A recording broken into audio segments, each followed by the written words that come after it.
퇴직금 들고 동남아 간 55세 가장, 4년 만에 생활비 파산 위기. 안녕하세요.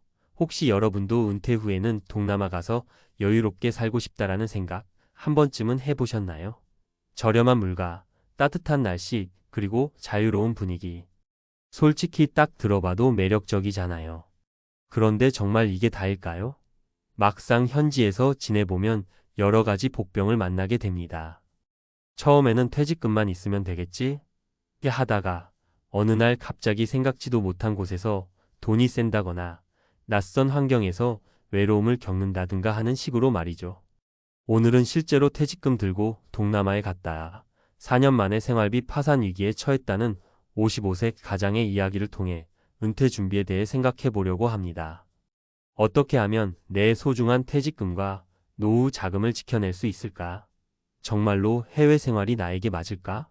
같은 고민이 있으신 분들께 도움이 되는 정보를 전해드릴게요. 제가 알게 된 사례 중에서 여러분께 소개하고 싶은 이야기가 세 가지 있는데요. 각각의 분들이 처한 상황은 조금씩 다르지만 다들 공통적으로 준비가 부족했을 때 생기는 위험을 보여줍니다. 이 세 가지 사례를 차례대로 한번 들어보시죠. 사례 1. 현지 물가가 싸다라는 막연한 믿음의 함정. 인물 소개. 이름 가명 김성수 55세. 직업 배경 국내 중견기업 30년 근무 53세의 명예퇴직. 가족 상황 아내와 함께 동남아 이주. 이야기. 성수 씨는 은퇴 준비를 하면서 내 퇴직금 정도면 동남아에서 10년은 문제없이 살겠지? 라고 생각했습니다. 처음엔 물가가 싸니까 월 10만 120만 원으로도 충분할 거라고 믿었죠. 실제로 초반에는 한국보다 식비도 싸고 월세도 저렴해서 만족했다고 합니다. 문제는 시간이 지날수록 점점 예상치 못한 지출이 늘어나더라는 거예요. 예를 들면 한국 음식을 그리워할 때가 있잖아요. 고추장, 김치, 라면 등등 이런 식재료를 현지에서 구하려면 한국보다 훨씬 비싼 가격을 지불해야 했습니다.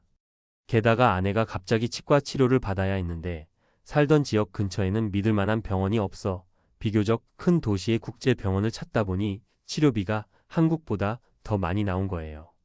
이런저런 비상금은 준비해 놔야 한다고 생각했지만 생각보다 훨씬 더 많이 필요하더라고요. 성수 씨가 하소연한 말인데 정말 이게 쉽게 간과하기 쉬운 부분입니다. 결국 월 10만 120만 원으로 살겠다던 계획이 150만 원, 200만 원으로 점점 늘어났고 예금과 퇴직금이 바닥을 보이기 시작했죠. 사례 2. 외국인 비자와 이민 규정 생각보다 복잡하고 비용도 만만치 않다. 인물 소개. 이름 가명 이정훈 58세. 직업 배경 공무원 퇴직 후 2년간 국내 생활, 이후 동남아 이주. 가족 상황 혼자 거주, 자녀는 성인. 이야기. 정훈 씨는 공무원으로 정년퇴직을 한 뒤 혼자서 동남아를 찾아갔습니다. 혼자니만큼 더 자유로운 생활을 원했거든요. 그런데 막상 현지에 가보니 비자 문제나 체류 기간 연장 같은 행정 절차가 까다롭고 예상외로 돈이 들어가더랍니다. 처음에는 관광 비자로 입국했다가 현지 은행에 일정 금액을 예치하거나 특정 연령 이상은 연금 증명서를 제출해야 장기 체류 비자를 받을 수 있다는 사실을 알게 되었어요. 거기에 수시로 바뀌는 이민 규정 때문에 변호사나 에이전시의 도움을 받아야 할 때도 있습니다. 이럴 때마다 통역 비용, 서류 준비 비용, 행정 수수료가 쭉쭉 나가죠. 그래도 뭐 한두 번이면 되겠지라고 생각하시기 쉽지만 매년 갱신해야 하는 경우도 많습니다. 현지 사정이 조금만 바뀌어도 또 다른 종류의 비자를 알아봐야 하고요. 정훈 씨는 처음부터 이 부분을 깊게 준비하지 않은 게 가장 큰 실수였다라고 말하더군요. 또 나이가 들면서 병원 갈 일도 늘고 보험 문제도 생각보다 복잡해지니 총체적으로 계획 없이 시작한 은퇴 해외 생활이 얼마나 위험한지 절감했다고 합니다. 사례 3. 외로움과 문화 차이, 예상 이상의 심리적 부담. 인물 소개. 이름 가명 박종민 56세. 직업 배경 대기업 영업팀 과장, 54세의 조기 퇴직 후 동남아 이민. 가족 상황 혼자 거주. 이야기. 종민 씨 이야기는 돈 문제보다는 심리적 외로움이 굉장히 컸어요. 동남아가 한국보다 물가는 싸고 날씨는 따뜻하지만 결국 낯선 곳이잖아요. 처음에는 바다도 가고 카페도 가고 여행객처럼 즐겁게 지냈대요. 그런데 한두 달 지나니까 현지어가 잘 안 통하고 주변에 마음 터놓고 얘기할 사람도 없어서 점점 우울해졌다고 해요. 현지 친구를 사귀려면 그 문화나 언어를 익혀야 하는데 나이가 들수록 이게 쉽지가 않습니다. 아파트 단지 내 커뮤니티나 교민 모임이 있어도 정작 깊은 인간관계로 이어지기까지는 오랜 시간이 걸리죠. 그 사이 종민 씨는 외로움을 달래기 위해 한국을 자주 오가며 지냈는데 그럴 때마다 항공권 비용이 어마어마하게 들었습니다. 그뿐 아니라 오랫동안 외국 생활을 하면 예기치 못한 사건 사고도 마주하게 되는데 그럴 때마다 내가 이 나라에서 제대로 보호받고 있는 걸까? 하는 걱정이 들었다고 해요. 예를 들어 갑자기 소매치기를 당하거나 아파트 관리비 문제로 분쟁이 생기면 언어와 제도가 낯선 상황에서 스트레스가 굉장히 커진다는 겁니다. 함께 생각해 볼 점. 이렇게 세 가지 사례를 통해 보면 동남아 생활비 저렴이라는 공식은 어느 정도 맞긴 하지만 절대적인 진리는 아닙니다. 기본적인 생활에 드는 비용은 한국보다 적을 수 있어도 예상치 못한 상황이나 비상금이 필요한 순간이 계속해서 찾아오니까요.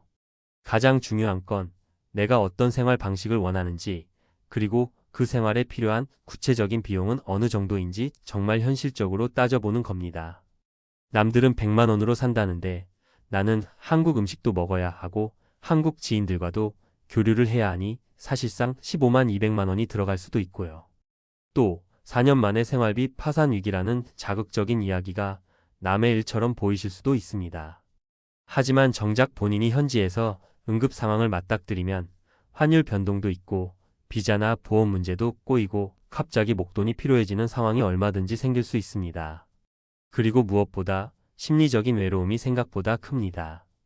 해외에서 살며 겪는 문화 차이, 언어 장벽, 교통이나 행정 절차의 불편함 등은 일상생활에 직접적인 영향을 끼칩니다. 소위 로망처럼 보였던 해외 생활이 현실로 다가왔을 때 그 무게감을 견딜 체력과 마음가짐이 되어 있어야 해요. 그래서 저는 꼭 말씀드리고 싶은 게 은퇴 후 동남아 이민을 고민하신다면 최소 1년 이상은 준비하고 미리 장기 체류 형태로 한두 달 정도 살아보면서 현지 생활을 경험해 보시라는 겁니다. 인터넷 정보나 여행자의 시선으로는 절대 알 수 없는 실제 거주의 현실이 있거든요. 마지막으로 혹시나 동남아로 나가신다면 미리 한국으로 돌아올 준비 자금도 챙겨두시면 좋겠습니다. 막상 해외 생활이 나와 맞지 않더라도 다시 한국으로 돌아와 적응하는데도 돈이 들고 시간이 필요해요. 자녀가 있는 분이라면 더더욱 예기치 못한 상황에서 가족에게 재정적 심리적 부담을 줄 수 있잖아요. 결국 중요한 건 계획입니다. 퇴직금으로 동남아 가서 살면 편하고 싸게 살 거라는 막연한 기대감은 위험해요. 오늘 소개한 세 가지 사례가 그 사실을 잘 보여주고 있습니다. 여러분도 부디 은퇴 후 내 삶의 방향을 고민하실 때 여러 리스크를 충분히 따져보시길 바랍니다. 퇴직금 들고 동남아 간 55세 가장, 4년 만에 생활비 파산 위기라는 이야기가 그냥 자극적인 낚시로만 끝나는 게 아니라 실제로 우리에게 유용한 교훈이 되길 바랍니다. 노후 자금은 우리의 남은 인생을 지탱해줄 굉장히 중요한 생존 비용이니까요. 그만큼 신중해야 한다고 생각합니다. 오늘 제 이야기가 조금이라도 참고가 되셨으면 좋겠고 혹시라도 은퇴 후 동남아나 다른 해외 거주를 고민 중이시라면 꼭 한 번 더 치밀하게 준비해 보시길 권장드립니다. 언제나 가장 중요한 건 내가 정말 원하는 삶은 무엇인지, 그리고 그걸 지탱할 재정적, 정신적 기반이 충분한지 스스로에게 솔직히 물어보는 일이니까요. 감사합니다.